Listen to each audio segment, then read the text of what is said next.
I dream media సగర్వంగా సమర్పిస్తోంది silver screen legends. ఎక్కడ మొదలు పెట్టాలో అర్థం కావట్లేదు. నిజానికి సినిమా ఇండస్ట్రీలో అతడే ఒక సైన్యం. ఎందుకంటున్నాం అంటే అన్ని క్రాఫ్ట్స్‌లో పట్టున్న వాళ్ళు కొద్దిమంది మాత్రమే ఉంటారు.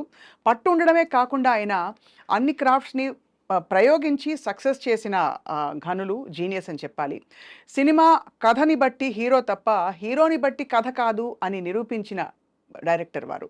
వీటన్నిటితో పాటు క్లీన్ సినిమాకి కేర్ ఆఫ్ అడ్రస్ అండ్ అలాగే సినిమా ఆత్మ, సందేశం, సంకల్పం ఇవి ముఖ్యం అని చెప్పి అందరి ముందు చాటి చెప్పారు. వారే ద వన్ అండ్ ఓన్లీ బహుముఖ ప్రజ్ఞాశాలి ఎస్వి కృష్ణారెడ్డి గారు.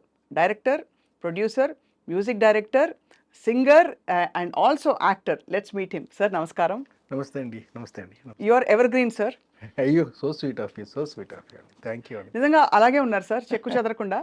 ఇప్పుడు బాగా బిజీగా ఉన్నారా ప్రాజెక్ట్స్తో? ఎలా ఉంది సినిమా జీవితం ఇప్పుడు? ఇంకొక 2 monthsలో నేను ఒక కొత్త సినిమా ఒకటి స్టార్ట్ చేయడానికి ప్రిపేర్ అయ్యానండి.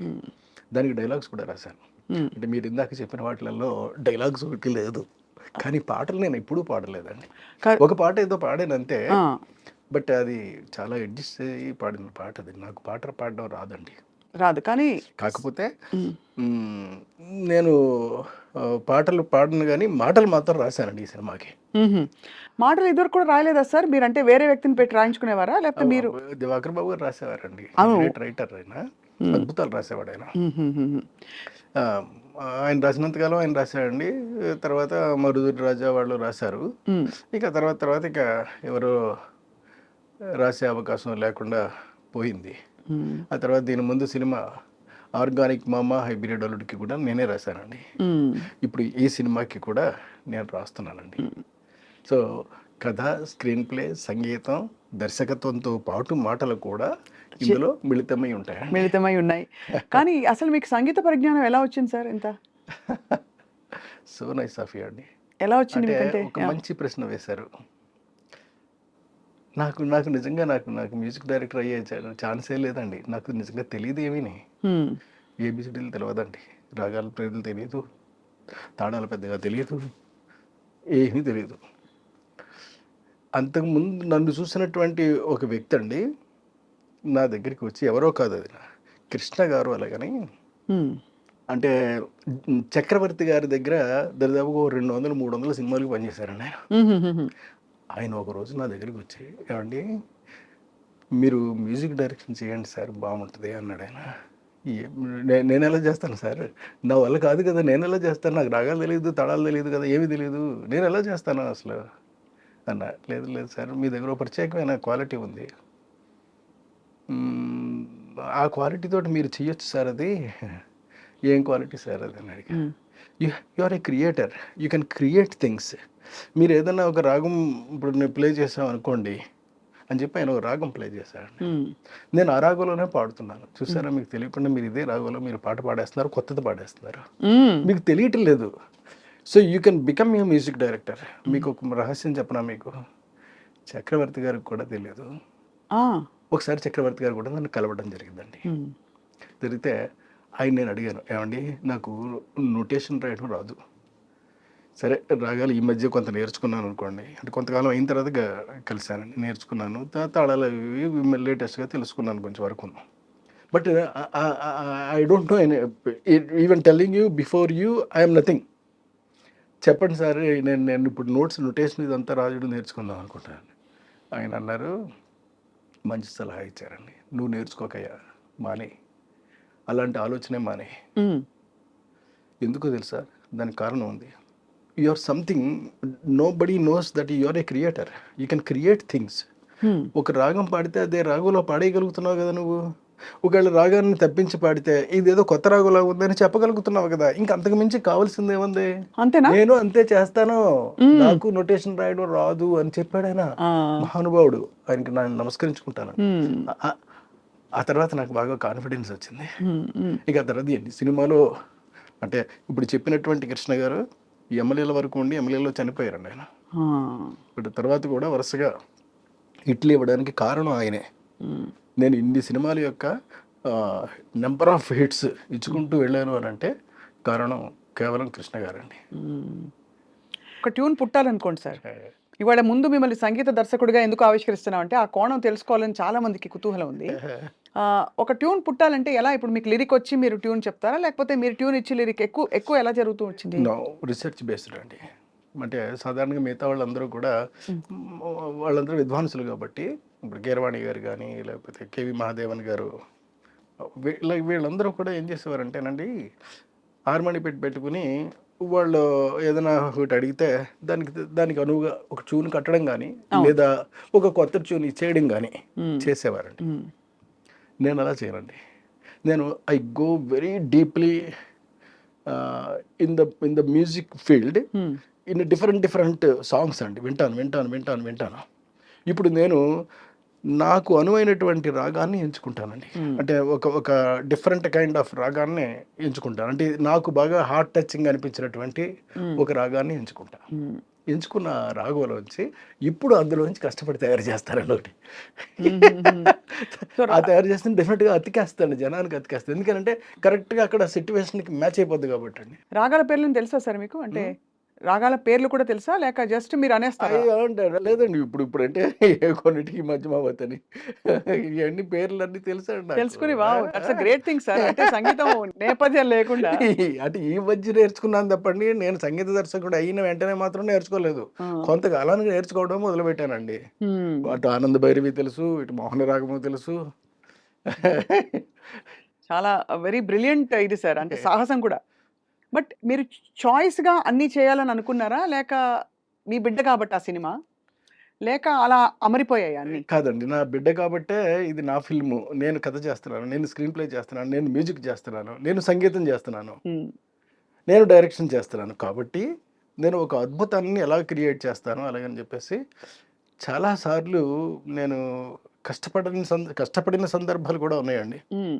ఉదాహరణకి మీకు చెప్తాను.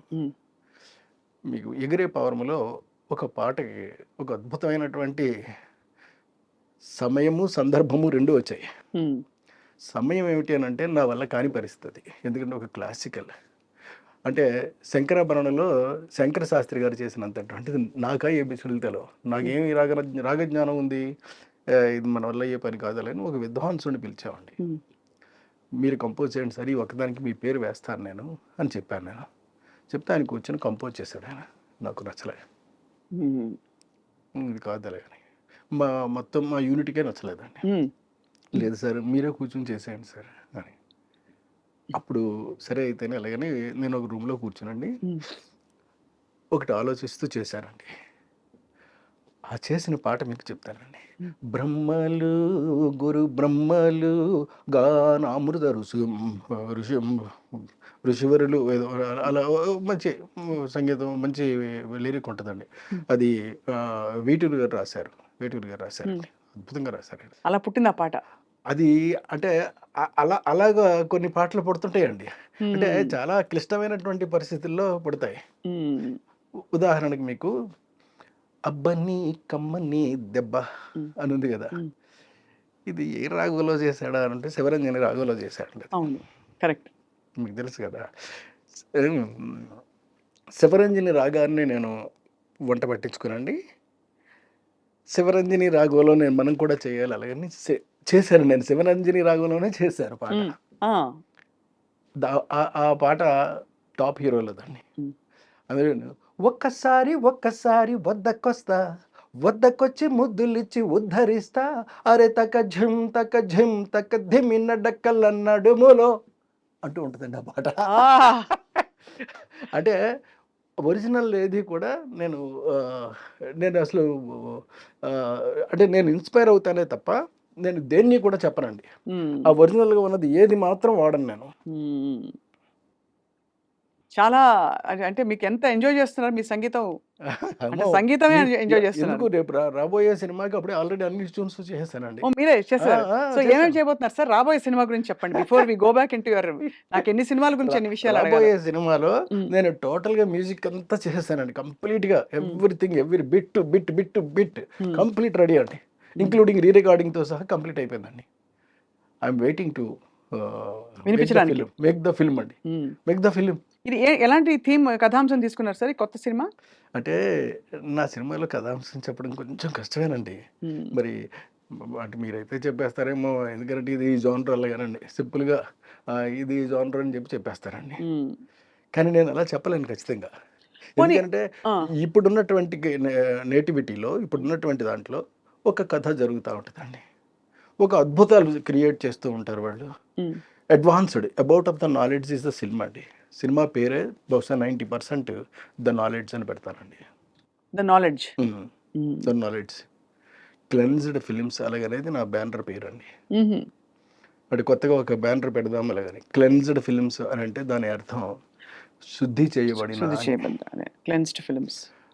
పైగా ఏదో భగవంతుడి దయ వల్ల నా నుంచి వచ్చే సినిమాలు కూడా మీరన్నీ క్లీన్ సినిమాలే. మీరు క్లీన్ క్లీన్ సినిమాలే సినిమాలకి ఉంటాయండి. Care of address. ఆ! హాయిగా సార్ ఈ మధ్య మామూలుగా యూ సర్టిఫికేట్ సినిమాలకెళ్ళినా ఎక్కడో యూ బై ఏ ఏదో ఒకటిచ్చినా పక్కన కూర్చొని ఎక్కడో అక్కడ కొంచెం ఇబ్బంది పడి కొంచెం ఉంటాయండి. బాత్రూమ్‌కెళ్ళిరమ్మా అని హ్మ్. పిల్లల్ని పంపించడం. హ్మ్. అలాంటి సినిమాలు కామన్ అయిపోయాయి. అలా లేకపోతే ఆ! ఒక భయంకరమైన బ్రహ్మ పదార్థాన్ని చూసి ఆ! జీర్ణం కాని ఒక విషయం తిన్నట్టు ఫీలింగ్ కలుగుతుంది. ఎవరు? సో దీనికి ఏంటి సార్ కారణం? మీరెలా చూస్తారు as a completely different approach ఉన్న ఫిల్మ్ మేకర్‌గా? అప్రోచ్ ఉన్నటువంటి ఫిల్మ్ మేకర్‌గా చెప్పమంటే మాత్రం టోటల్‌గా నేను సినిమాని నేను మిగతా వాళ్ళు ఆలోచించేటటువంటి దృష్టిలో ఆలోచించనండి. ఎక్కడ అబ్సర్డిటీ ఉండకూడదు ఫస్ట్ పాయింట్. ఎక్కడ డబుల్ మీనింగ్ డైలాగ్ ఉండకూడదు సెకండ్ హ్మ్. పాయింట్. ఆఖరికి పైవిట చెంగు తొలగినప్పటికీ కూడా దాన్ని కట్ చెప్పి నేను కూడా చెప్పనండి వాళ్ళకి ఆర్టిస్ట్‌కండి. పక్కన ఉన్నటువంటి కో డైరెక్టర్, అసిస్టెంట్ డైరెక్టర్ వాళ్ళకెళ్ళి చెప్పమని అడిగితే వాళ్ళు చెప్తారండి. హ్మ్. అమ్మ కొంచెం పవిట అని. "ఆ! అలాగే, అలాగే, అలాగే" అలాగే తీస్తాను సినిమాలు. హ్మ్. చాలా గ్రేట్ సార్. ఎలా నిలదొక్కుకున్నారని. బికాజ్ ఎస్పెషల్లీ మీరొచ్చిన ఎరా కూడా అసలు పాటల్లోనే భయంకరమైన అంటే బూతు, నా నా బూతు, నా నా బూతు నార్మల్. నా లెక్క ఏమిటనంటేనండి, చాలా మంచి సినిమా. ఇప్పుడు నా నుంచి క్లెన్జ్డ్ ఫిల్మ్సే వస్తాయి తప్ప, మామూలు ఫిల్మ్స్ రావు. బూతు మరి సినిమాలు రావు. రావు అనేటటువంటిది నిర్ధారణ అయిపోయినటువంటి, అవును. స్టాంపు పడిపోయినటువంటి వ్యక్తిని నేను. మళ్ళీ క్లెన్స్‌డ్ ఎందుకు పెడుతున్నారు? ఎందుకు పెడుతున్నాను అనంటే, నా సినిమాలు శుద్ధి చేయబడినటువంటివి మాత్రమే ఉంటాయి అని చెప్పడం కోసం. హ్మ్. అంచేత దాని బ్యానర్ పేరే అది పెట్టుకుంటాను. బ్యానర్ పేరు ఏదైనా పెట్టుకోవచ్చు కదా! ఇంతకుముందు పెట్టుకోవచ్చు. మనీషా ఫిల్మ్స్ పెట్టుకున్నానండి. హ్మ్. అవును. మనీషా అవును. కరెక్ట్. అవును. మనీషా అలాగని. ఇప్పుడు మనీషా బదులు క్లెన్జ్డ్ ఫిల్మ్స్ అని పెడతానండి. ఈ మధ్య సినిమాలు చూస్తే ఏమనిపించింది సార్? ఈ ఈ ఈ ఈ గత 10 ఏళ్లలో వచ్చిన చాలా పెద్ద సినిమాలు, చిన్న అంటే సినిమాలు, ఈ మధ్య మధ్య సినిమాలు. ఏదో ఒక సినిమా చాలా గొప్పగా ఉంది అని చెప్పారండి. చాలా బావుందట. అమ్మమ్మ! అయ్య బాబోయ్! అలాగని చెప్పేసి. నిజమేమో అనుకుని పరిగెత్తుకొని వెళ్లి చూసానండి. ఇంటర్వెల్ వరకు చూసేటప్పటికి నాకు నమస్కారం పెట్టేసి వచ్చేసానండి. ఆ సినిమా పేరొద్దు. పేరొద్దు. వద్దు. పెద్ద సినిమానా సార్ అది? పెద్ కాదండి. చిన్న సినిమా అది. హ్మ్. పెద్ద సినిమాలన్నీ కూడా ఈ మధ్య ఆడడం లేదు కదా! కాదు. ఈ మధ్య చాలా పెద్ద పెద్ద సినిమాలొచ్చాయి కదా సార్. హ్మ్. అంటే మనకి ఒక కొన్ని కొత్త ట్రెండ్స్, కొత్త ఏం చెప్పాలి స్టైలులొచ్చేసాయి. ఇప్పుడు ఒకటి వి హావ్ 'మిస్టర్ బచ్చన్' ఏదో ఒకటి సినిమా ఒకటొచ్చిందండి. పాపం అవును. రవితేజ చేశాడు. కష్టపడి చేశాడు అందులోను. అవును. అతను క్యారెక్టర్ వరకు బావుందట అది. ఆ తర్వాత విలన్ ఏదో చేశాడట. అది విలన్ బావుందట. కానీ చూడదగినటువంటి సినిమా కాదు అని చెప్పారన్న. అని చెప్పి మానేసాను వెళ్ళడం. వెళ్ళేది. మీకు చెప్పారా సార్ అలా అని? ఇష్టపడ అంటే మీరంటే దానిలో ఉండే అశ్లీలత దాని వల్లా? లేకపోతే బోర్ కొడుతుందనా? ఏం మరండి, సరిగ్గా తీయలేదనా? వద్దని బోర్ కొడుతుందనే మెయిన్‌గానండి. వేరే ఏం కాదు. హ్మ్. మీరెలా ఫీల్ అవుతారు? అంటే హాల్లోకెళ్తారు సినిమా హాల్లోకి. సడెన్‌గా అంటే హాల్లోకెళ్ళిన తర్వాత ఇమ్మీడియేట్‌గానండి ఫోర్త్ మినిట్ కల్లా హ్మ్. ఆడియన్స్‌ని లాక్ చేయగలగాలండి ఫస్ట్ పాయింట్. ఇది స్క్రీన్ ప్లేలో చెప్తున్నటువంటి మొదటి సూత్రం ఇది. హ్మ్. ఫోర్త్ మినిట్‌కి. ఒకవేళ ఫోర్త్ మినిట్ వల్ల మీ వల్ల అవ్వలేదు అనుకోండి. అట్‌లీస్ట్ సెవెంత్ మినిట్ కదా వరకు ఓపిక ఉంటదండి. ఆ తర్వాత ఉండదు వాళ్ళకి హుహు. ఆడియన్స్‌కి. సో, సెవెంత్ మినిట్ లోపలన్నా వేసేయాలండి. హ్మ్. ఫోర్త్ మినిట్ లోపల వేసేయగలగాలండి హ్మ్. మాత్ర. ఓహో! ఈ ఈ ఈ ఈ ఇటువైపు తీసుకెళ్తున్నాడు కథలో. ఇగో ఈ సస్పెన్స్ మొదలైపోయింది. హ్మ్. ఇక్కడి నుంచి ఇంకేముంటది? ఇక్కడి నుంచి ఏముంటది? ఇక్కడి నుంచి ఏముంటది? ఇలాంటి ఫీలింగ్ ఆడియన్స్‌కి రావాలండి క్లియర్‌గా. హ్మ్. అలా వచ్చినప్పుడు మాత్రం అదే సినిమా అవుద్దండి. అది boredom and creativity aspect sir. But అది కాకుండా అశ్లీలత గాని, ఒక ఐటెమ్ సాంగ్ గాని, లేదు ఇంకేమన్నా అవాంఛనీయ మీ మీ ప్రకారం నాన్ క్లెన్స్డ్ సన్నివేశాలొచ్చినప్పుడు కృష్ణారెడ్డి గారు ఏం జేస్తారు థియేటర్‌లో? నేను మామూలుగా చూస్తాను అంతేనండి. చూసేసి పాపం అట్లా చేశారు. ఆహా! పాపం చేశారు చాలా బావుందట. ఆ! చేశారు పాపం ఇబ్బందిగా ఉందట. ఇలాంటిది ఆలోచిస్తానే తప్ప అంతకు మించి నేను చూడడం మానేయనండి. చూస్తాను. తెలుసుకోవాలి కదా నేను. అవును. నేర్చుకోవాలి గదా! ఏమో ఇది ఏది మంచో ఏది చెడో తెలుసుకోవాలి అంటే మంచి చెడు రెండూ తెలుసుకోవాలి కదటండి. అంచేత చెడు తెలుసుకుని ఇది మనకి యాంగిల్ కాదు, దీన్ని పక్కకు పెట్టేద్దాం, మంచి మాత్రమే మనం చెప్దాము. ఈ మధ్య వచ్చిన చాలా పెద్ద బీభత్సమైన సినిమాలు కేజీఎఫ్, సరే పుష్ప, సరే కాకుండా మనకి RRR, అంతకుముందు సరే బాహుబలి, బట్ ఇప్పుడు మొన్న కల్కి, ఇలాంటి భారీ సినిమాల మీద మీ అభిప్రాయం ఏంటి? ఎందుకంటే మీరు తెలుగుదనం, తెలుగు సెన్సిబిలిటీస్, ఇంట్లో తెలుగు కుటుంబాలు, వారిని ఉద్దేశించి తీసిన మీ సినిమాలు ఒకవైపు, ఆ ఎరా తర్వాత వస్తున్నప్పుడు ఈ పాన్ ఇండియా సినిమాలు, డబ్బింగ్ స్టైల్ డైలాగులు,